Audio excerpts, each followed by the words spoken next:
कहा कि ऐ मूसा क्या आपसे बड़ा कोई आलिम है? मूसा अलैहिस्सलाम ने कहा नहीं, मुझसे बड़ा कोई आलिम नहीं। इस वक्त दुनिया में सबसे बड़ा आलिम मैं हूं। और हकीकत में मूसा अलैहिस्सलाम सबसे बड़े आलिम थे, मगर अल्लाह ताला को मूसा की ये बात पसंद नहीं है। ये आलिम की शान नहीं है कि सबसे बड़ा अपने आप को समझे। मूसा अलैहिस्सलाम का ये जुमला अल्लाह को पसंद नहीं आया। अल्लाह ने कहा है मूसा, हमारा एक बंदा है, उसके पास तुम जाओ, उसके पास वो इल्म है जो तुम्हारे पास नहीं। मूसा अलैहिस्सलाम ने कहा अच्छा, उसके पास वो इल्म है जो मेरे पास नहीं। ठीक है, मैं जाता हूं उसके पास, सीखता हूं उससे। कहां मिलेगा वो? अल्लाह ने कहा वो तुम्हें मिलेगा मजमाउल बहरैन पर, जहां दोनों दरिया आपस में मिलते हैं, वहां चले जाओ, वहां तुम्हें वो आदमी मिलेगा। चुनांचे हजरत मूसा अलैहिस्सलाम ने अपने साथी हजरत यूशा इब्ने नून को लिया और पहुंचे वहां पर। वहां पे हजरत खिजर से मुलाकात हुई। हजरत खिजर कौन थे? सही बात यह है कि ये अल्लाह के नबी थे और अल्लाह ताला ने उनको एक मखसूस इल्म दिया था कि जब कोई इंसिडेंट होता था, कोई वाकया होता था, तो उस वाकये के पीछे क्या होने वाला है, उसका अंजाम क्या होने वाला है, वो भी अल्लाह उनको बता देता था। तो जब हजरत मूसा पहुंचे उनके पास, तो बड़े अदब से कहा कि हजरत, मैं आपके पास आया हूं, आपसे कुछ सीखना चाहता हूं, कि आप मुझे इजाजत देते हैं, मैं आपके साथ थोड़ा वक्त गुजार सकता हूं? हजरत खिजर ने कहा कि देखो, मेरे साथ तुम वक्त गुजार नहीं पाओगे, इसलिए कि मैं बहुत सा काम ऐसा करूंगा जो तुम्हें समझ में नहीं आएगा, और तुम्हें समझ में नहीं आएगा, तुम पूछोगे, तुम बर्दाश्त नहीं करोगे, पूछोगे, और मेरे साथ तुम कोई बात पूछोगे तो मैं तुम्हें अपने साथ रख नहीं सकता। हजरत मूसा ने कहा घबराइए नहीं, मैं कुछ पूछूंगा नहीं आपसे, आप अपना काम कीजिए, मैं बस देखता रहूंगा चुपचाप। कहा ठीक है चलो। दोनों चले, दरिया में कश्ती जा रही थी, दोनों कश्ती पर बैठे। कश्ती पर जैसे बैठे, हजरत खिजर ने हथौड़ी निकाली और तख्ती का एक तख्ता तोड़ के निकालने लगे। हजरत मूसा ने कहा क्या कर रहे हैं आप? अरे कश्ती डूब जाएगी, सब मर जाएंगे, सबको डुबोना है क्या? कहा मैं बोला था कि तुम सब्र नहीं कर पाओगे, तुम बर्दाश्त नहीं कर पाओगे, बोलोगे जरूर। कहा कि अच्छा माफ कीजिए, मैं भूल गया था, अब कुछ नहीं पूछूंगा, अब आप जो करना हो कीजिए, मैं कुछ पूछूंगा नहीं। और आगे बढ़े, कश्ती से उतरे, एक गांव में पहुंचे। गांव में 15 साल का 16 साल का एक लड़का था, अच्छा खासा टहल रहा था।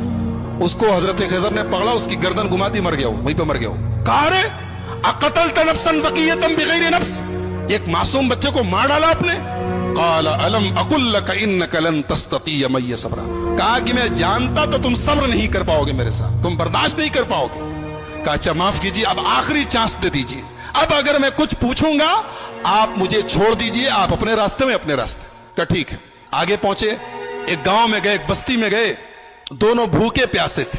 जब बस्ती में पहुंचे तो वो बस्ती जो थी वो कंजूसों की, बखीलों की बस्ती थी। ये दोनों पहुंचे, बोले हमें भूख लगी है, कुछ खाने को मिलेगा क्या? तो बस्ती वालों ने कहा कि तुम्हारे बाप का माल है कि चले आए और हम तुम लोगों को खाने पीने को देंगे, चलो जाओ यहां से। भगा दिया उन लोगों ने। यानी एक नंबर के बखील और कंजूस थे दोनों को, एक आदमी खाना खिलाने को तैयार नहीं। दोनों बेचारे भूखे प्यासे थके हारे गांव के एक मकान की दीवार के पास बैठे थे।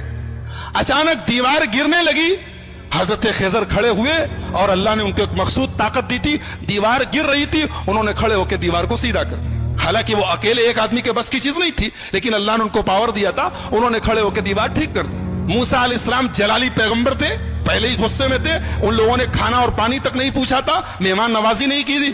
कहा कि आप बड़े खैरखा बनते हैं, बड़े दरिया दिल बनते हैं, उन लोगों ने पानी तक नहीं पूछा और आप चले, उनकी दीवार गिर रही थी, आपको ठीक करने की क्या जरूरत थी? आप पहले पैसा ले लेते, कुछ मुआवजा तय कर लेते। क़ाल हाज़ा फ़िराक़ु बैनी व बैनिक, कहा कि ऐ मूसा, अब यहां से आप अपने रास्ते में अपने रास्ते। आपने कहा तो मैं बोलूंगा नहीं और आप हर जगह बोल दिए। अब मैं बताता हूं कि वो तीनों काम मैंने क्यों किया था। हम लोग जिस कश्ती में जा रहे थे, वो कश्ती कुछ गरीबों की कश्ती थी, कुछ गरीब लोग थे, वो बेचारे कश्ती पर चलाते थे, वही उनकी इनकम का जरिया थी। आगे एक जालिम बादशाह था, वो जालिम बादशाह जब कोई कश्ती देखता था, अगर कश्ती सही सलामत होती थी तो कश्ती को लूट लेता था, और अगर कश्ती दूर से ही ऐबदार नजर आती थी तो छोड़ देता था। मैंने तख्ता निकाल दिया ताकि वो जालिम बादशाह कश्ती को लूटे ना। और जो लड़का था जिसको मैंने गर्दन पकड़ के मार दिया था, उस लड़के के माँ बाप बहुत नेक थे, मोमिन थे, ईमान वाले थे, और वो लड़का आगे चल के अपने बाप का नाफरमान, अपनी माँ का नाफरमान और काफिर होने वाला था। तो मैंने अल्लाह के हुक्म से उसको खत्म कर दिया, और अल्लाह उस बच्चे के बदले उनको एक नेक बच्चा देगा जो उनकी आगे चल के ईमान वाला बनेगा और उनकी खिदमत करेगा। और जो दीवार मैंने ठीक कर दी थी, वो दरअसल जिस मकान की दीवार थी वो मकान 2 यतीम बच्चों का था। उनका बाप जब मरने लगा तो उसने अपनी सारी जमा पूंजी, बच्चे छोटे छोटे थे, सारी जमा पूंजी अपने मकान की एक दीवार के नीचे दफन कर दिया। और वो बच्चे बेचारे अभी छोटे छोटे थे, यतीम बच्चे थे। अगर दीवार गिर जाती तो वो बस्ती जो थी, गांव वाले 1 नंबर के हरीस और लालची और बखील लोग थे, हमें एक गिलास पानी तक नहीं पूछा, वो दीवार के नीचे का सारा खजाना लूट लेते और वो बेचारे यतीम बच्चों का हक मारा जाता। तो अल्लाह के हुक्म से मैंने दीवार को ठीक कर दिया ताकि जब बच्चे बड़े हो जाएं तो फिर अल्लाह ताला उनके बाप का खजाना उन्हें पहुंचा दे। और अल्लाह ने ऐसा क्यों किया? इसलिए कि उन दोनों बच्चों का जो बाप था वो बहुत नेक था। नेक बाप की औलाद परेशानी में पड़े ये अल्लाह ताला ने पसंद नहीं किया। अगर बाप नेक है तो औलाद की अल्लाह मदद करता है। एक नुक्ता यह मिला कि अगर आदमी नेक हो तो उसके मरने के बाद भी उसकी औलाद को फायदा पहुंचता है, ये इस आयत से पता चला। बहरहाल ये हजरत खिज़र का वाकया था, हजरत मूसा का वाकया कुरान करीम के 15वें पारे के लास्ट में और 16वें के शुरू में ये वाकया बयान किया गया। मूसा अलैहिस्सलाम की जो कौम थी, अल्लाह ने बहुत इनाम उनके ऊपर किया। इनके ऊपर आसमान से खाना उतरता था, इनको भूख लगती थी, खाना उतरता, मन्नो सलवा। पानी की जरूरत पड़ी, मूसा अलैहिस्सलाम ने लाठी को जमीन पे मारा, जमीन से चश्मा बहने लगा। इनको धूप बहुत तेज लगी, आसमान में बादल का साया आ गया।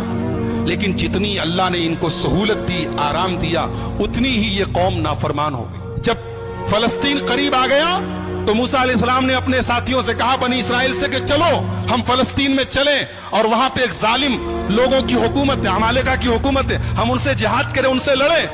तो मूसा अलैहिस्सलाम के साथियों ने कहा, अरे वो लोग बहुत पावरफुल लोग हैं, हम लोग उनसे लड़ नहीं सकते, उनसे लड़ने की ताकत हमारे अंदर नहीं है, आप जाइए, आपका रब जाए। इज़हब अंत व रब्बुका फकातिला, ऐ मूसा तुम जाओ, तुम्हारा रब जाए और दोनों जाके लड़ाई करो, हम लड़ने वाले नहीं। ये हाल था बनी इसराइल का। ऐसे ही नहीं हम लोग सूरह फातिहा में पढ़ते, गैरिल मग़ज़ूबि अलैहिम वलद्दालिन, ऐ अल्लाह उनके रास्ते पर नहीं चलाना जिनके ऊपर तेरा गजब उतरा। अल्लाह ने इसको जितना नवाजा था, इस कौम ने उतनी ही नाफरमानी और उतनी ही बदकारी की। सोचिए अल्लाह की कितनी बड़ी गुस्ताखी है, रसूल की कितनी बड़ी गुस्ताखी। कह रहे हैं मूसा तुम जाओ, तुम्हारा रब जाए, तुम लड़ो, हम नहीं लड़ेंगे।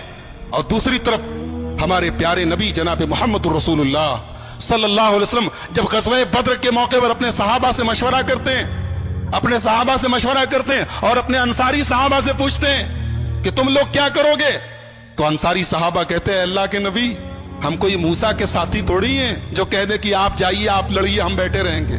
आए अल्लाह के नबी, अगर आप समुंदर में उतरने कहेंगे, आपके सहाबा समुंदर में उतरने को तैयार है। इसीलिए हमारा ईमान है कि दुनिया में जितने नबी आए, जितने रसूल आए, सारे रसूलों में सबसे बेहतरीन सहाबा, सबसे बेहतरीन साथी अगर किसी को मिले तो हमारे प्यारे नबी मोहम्मद रसूलुल्लाह सल्लल्लाहु अलैहि वसल्लम को। तो इन लोगों ने कहा कि मूसा आप जाइए, आपका रब लड़े, हम नहीं लड़ेंगे। अल्लाह ने